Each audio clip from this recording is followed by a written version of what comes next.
Okay, we're gonna start again, and this time hopefully we won't have any technical difficulties with GoToMeeting, with the webinar itself. Okay, as I started before, I started with the part on my screen as shown over here, and we'll just try and go through the part itself. We'll go through any questions afterwards also as well. Okay, we'll start the project, SolidCAM new, milling, and we'll accept it.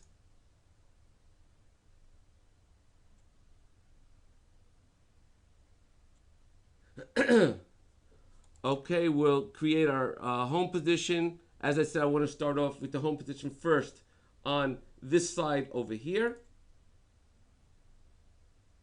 And we'll flip around Y to get my Z in the up direction, the blue towards the top over here. And I want my Y going inside, so I'll flip that around Z until it gets to the proper position, which it is right now. Okay, I'll accept that. I have my tool start level. I'll set that at 260. My clearance level, I'll set that at 240. And my upper plane level will be at the top of the part as shown over here. Okay, and I'll accept it exactly the way it is right now. Next, we will have our new home position, another position as shown over here. We will this time change my MAC coordinate system from 1 to 2. And my home position will be this time on the top of this actual part that's over there. I want to have the Y again in the proper position, so I'll just flip it around and we're okay with that. Note, I'm creating actually a new MAC coordinate system each time. Instead of having one MAC one MAC with different positions, I'm creating a MAC for each position that I want. I'm just going to go and continue and add another one. We'll have this at MAC coordinate system 3 on this side over here. Again, making sure my Y is in the proper direction. I'll do this 2 more times. We'll add another one. We'll have this as number 4. We'll have it on this side over here. And we'll have one more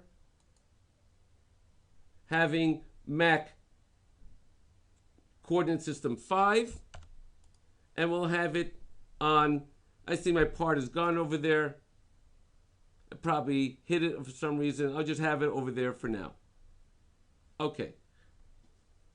And we'll accept that. Okay. So we're all basically set with those home positions as shown over there. Now, as far as my stock goes, my stock is actually blocks on top. So first of all, I want to do a 3D model, and I'm going to change my configuration where I have the blocks on top over here. So I'm just going to pick my blocks, this one over here, all of these blocks are shown over here, this one, that one, all of the blocks. They're all over here. I'll do these as well. This is all my actual stock that I'm going to be having on the part itself. Now, if I wanted, I could have actually also picked it from CAD selection as well, but I can start it out this way, so I continue this way as well. So now I have my entire stock picked out over here. If I click on show, you can see that as well over here. In a moment, you can see this is my stock that I'm going to be having. My target, if we go to my target itself,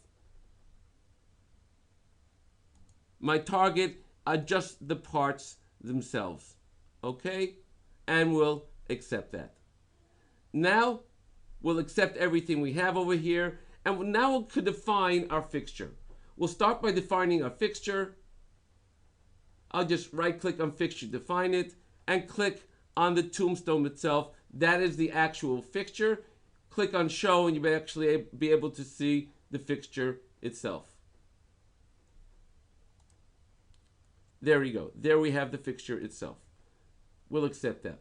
Now let's go into our operation, and we'll first start with machine setup. Now, one of the things we've added now in machine setup, since we have different MAC numbers, different coordinate system, previously if you wanted to use a different MAC system, you would have to do a setup for each and every single one of those MAC systems. What we've done now is we've added a new option of where we can relate all of our MAC systems to the very first one.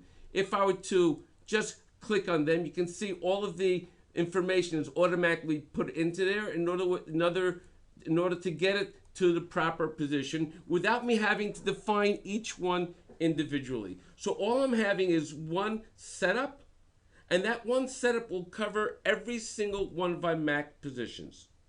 I'll just click on OK, and that's all I have to do. Now let's actually see what's going to happen now when I start machining the part. I'm going to start a simple operation. Let's take a simple 2.5D operation in, let's say even take a toolbox operation, and I'm actually going to start with MAC position 2, MAC 2 position 1, and then I'll use, let's say, an option, for example, simple boss. I'll create my geometry just by simply choosing this surface over here. I'll accept that. And I'll choose my tool. My tool in this particular case, I'll create a tool that's an end mill of 10 millimeters just by clicking on end mill. Give it a 10 millimeter diameter. Let it have a cutting length of 20 millimeters. We'll have it stick out of the shoulder of 30. Outside the holder, 40 millimeters. We'll even give it a holder. Being that this machine is BT50, I'll give it a holder. Let's say I'll use a shrink holder in this particular case. And there's my holder over there. Okay, we have our levels, my upper level being the very top of the part over there. And my depth will be up until that surface over there. Okay, now we have our technology, everything's fine over here, but now I also want to do this on all of these over here. So I'll just simply click on transform, do that right over here, and in the transform we have the option of translate. Now in translate, we've also added a new option over here where we have what we call include original operation. We never had this inside the matrix itself. We have it inside the matrix now as well. What's good about this particular option is that if in many cases when you start working on a project such as this, many times you only do the very, very first one just to do a test cut on it, and then later on you continue you continue on with the rest. So when you continue on with the rest that very first time, you don't want to include the original because you already did that. So you can say do not include the original, and then it'll skip that particular one. In this particular case, I'm just going to leave it. Let's just put in the values I need over here. Number of copies in X direction is 2. The step over in the X direction is 210 millimeters, which I already checked beforehand. Number of copies in Y is 3. And my Y step will be, excuse me, 200. Now, if I take a look at the top view over here, you can see the actual sorting that I have on the part itself. If I want, I can also open up sorting, and you'll also note that we've added something new. There's something called in the program, which I'll show you later on, called optimization of the toolpath. Now, this is important for when turning it around this part itself. Now, you'll note that we have sorting, and some of them are marked actually in green. The ones that are marked in green will actually be able to use the optimization for when we need it inside the turning option later on. I'm just going to use this for now. And as you can see, it took this shape over here, and I'll click on OK. We'll accept it, and we'll do save and calculate. Now, let's do another operation for the next side. So I'll just do save and copy. And this time, for this operation, I'm going to use Mach 3. I'm going to use the exact same operation now and just do a different geometry. Geometry this time will be this one over here. We'll accept that. Let me just make sure my levels are okay. My upper level being over here itself, and my depth being down at the bottom over here. Choosing that depth over there. We'll do, actually I can use the option here of save, parallel calculate, and exit and copy. So I'll go directly to copying my next operation. Note now I have Mach 2, Mach 3. This one I'm going to change to Mach 4. And I'll do the exact same thing I just did before. I'll create a new geometry for this one, multi-chain. Just click on that surface over there. We have our geometry. We have our levels. We'll just zoom in over here for our levels. This being our upper level over here. And this one being our depth over here. Sorry, our depth over there. Okay, let's accept this. Remember, they all have the transform in them because they were copied together with the transform. We'll exit. And let me actually do, I'll just do it enough on 3 sides. Let me actually do now my simulation using machine simulation. On the, oh, sorry, I accidentally left the part itself. Just reload the part, not a problem at all.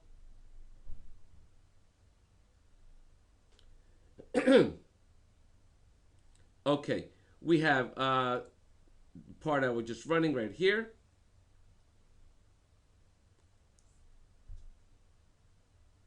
You can all see that. Okay. Now, let me run my simulation. I'll go to operation, and I'll actually run simulation. Now, let me run the machine simulation. Now, what you'll notice when I have machine simulation, first of all, I have to go back for a moment because I see my first operation wasn't calculated. So I'm just going to exit this for a moment. As soon as it loads.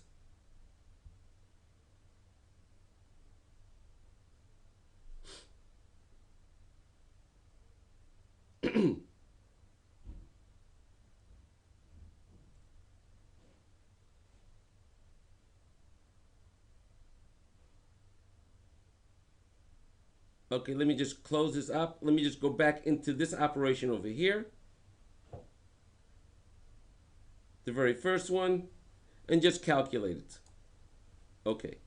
Now let me run my simulation using the machine simulation as I wanted to do before.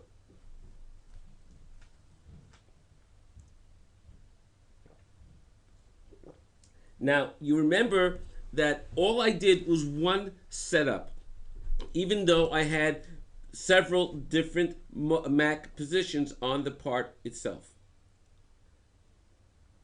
What you'll see actually, this is not what I wanted to happen, okay? Well, when things don't work out correctly for me, they aren't working out correctly. So just a moment.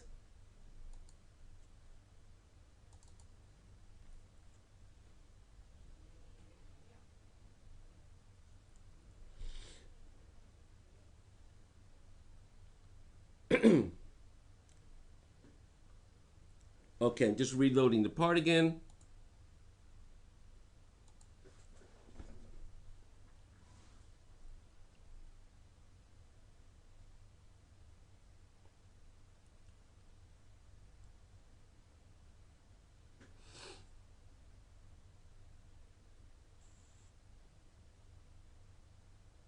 Okay, I'm going to run my simulation now.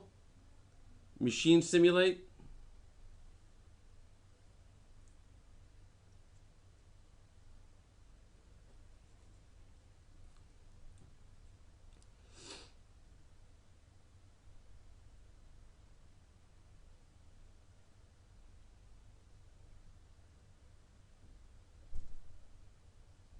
Okay, now you can see the part inside over here. I'll actually make the machine see-through so you can actually see through. And what you're going to see now is as follows. It's going to actually, in one setup, as I had the machine, even though we had different MAC numbers, you'll be able to see the simulation on all the parts as shown over here. See, you can see this one as well as the next one. Every single one of them will be machined out exactly the way it should be. As it finishes the first one, it goes to the second. We'll let it finish out till the next one as well. By the way, the webinar is being recorded, so you're able to get it on our site. And the part will be available underneath the recording as well, so that you can download the part as well. That should be up on our site sometime tomorrow as well, so whoever wants this part can have this part as well to practice on. Okay, it finishes the first side over here. Now note when it finishes this side,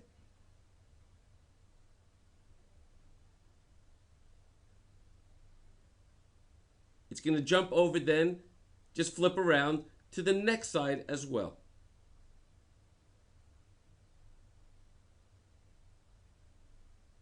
Finishing these two parts over there, forgot about that. No problem. And as you can see, it's working on each one of those parts exactly the way I wanted it to.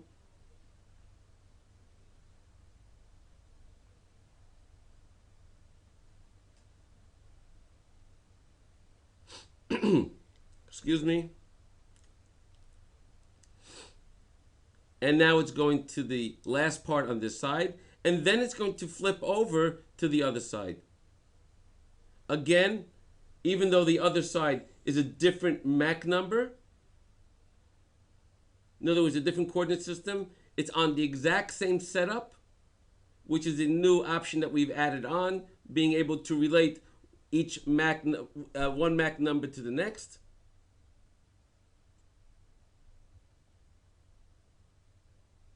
And as you see now, it flipped around and started from the bottom over here. Okay, I'm going to stop this now. And I actually want to do something a little different. I'm going to take all of these operations that I did over here, every single one of them. I'm actually going to suppress them as if I did not do anything. And I'm going to start again, but this time when I start, I'm actually going to use MAC 1 on only one part. Okay, so I'm going to start a new operation of 2.5 toolbox cycle. I'm going to do this on MAC 1 position 1.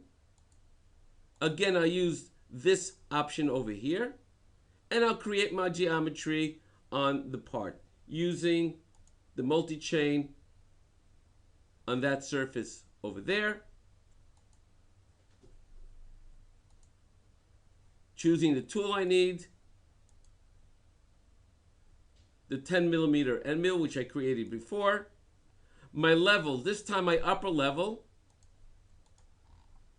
note, is over here.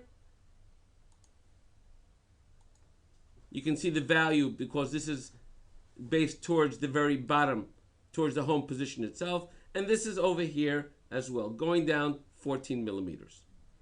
Okay, now what I'd like to do is as follows. I'm going to go into transformation. I'm going to take this and do the transformation I did the very last time. I'll do again, translate, matrix. The exact same thing I did last time. I'll do this as 2. This one here is 210.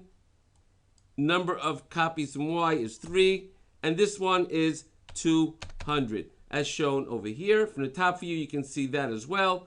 I'm going to change my sorting to this. Now, note what's going to happen in a moment with the sorting. I'm keeping this exactly the way it is. This is what they call the optimized option. And what I'm going to do now is I'm going to take this and flip it around my 4th axis. Click on 4th axis. I'm going to say include the original operation. I'm going to give it an angle of 90 degrees 3 times.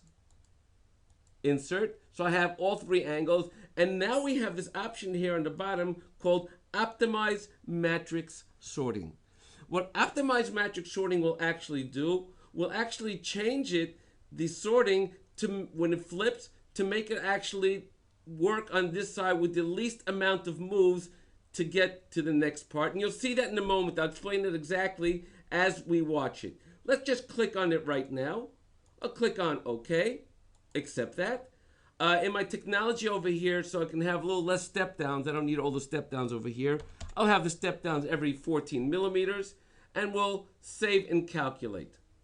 Let's run our simulation this time using the machine simulation. And this time we're using it only on one operation itself.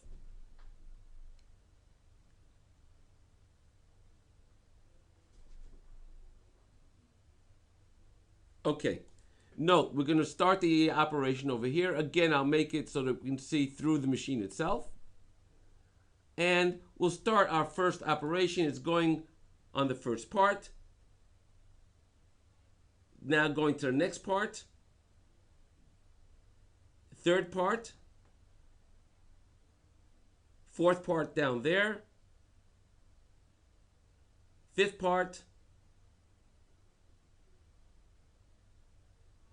And sixth part. Let me actually slow down now a little. I want you to note what happens when it flips to the next side over there. It's going to finish off this side as shown over here. And notice where it's actually located. It's located at the top right-hand corner part as shown over here.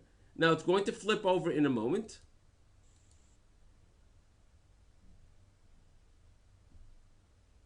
Just about, I think, after the next flip cut. Here we go. Now note, it stayed on the top right-hand corner. Notice this did not move back down to over here. Instead, it stayed over here. And now it's actually working back. In other words, it actually optimized its tool path. That's what we call the optimization inside our matrix itself, inside our option of transform. We was optimizing the tool path, and if we chose those green sortings, those are the options that this particular machine supports for optimization. That's why they were made in green. Continue on with the part itself. You can see that it'll do the same thing when it gets to the next side, finishing off this part over here. This next one over here, going down to the bottom over here. Now it's going to go to the top, go down to the next one over here. And now note when it flips over to the third side, it starts from the bottom up again. In other words, again, showing the optimization that we have inside the toolpath itself as it flips from one side to the next. Okay, let me stop this now. And let's just review what we actually saw here. First of all, we saw the whole idea of related coordinate systems, how we can relate them inside our setup. Again, opening up the setup itself, you'll see that each one of these coordinate systems were now related to the first one with all the values needed for that in order to relate them to the very first MAC position. And this was done so that you do not have to create more setups for the part itself. We saw the optimization as far as the transform goes. We also saw in transform the option of including the first, the original part inside the matrix option as well. Okay, that is basically it for today's webinar. Sorry for the little technical difficulties we had in the middle, but again, everything has been recorded. This will be available on our website tomorrow together with the part. Okay, everyone, have a great weekend. Thank you for joining the webinar and see you in the next webinar.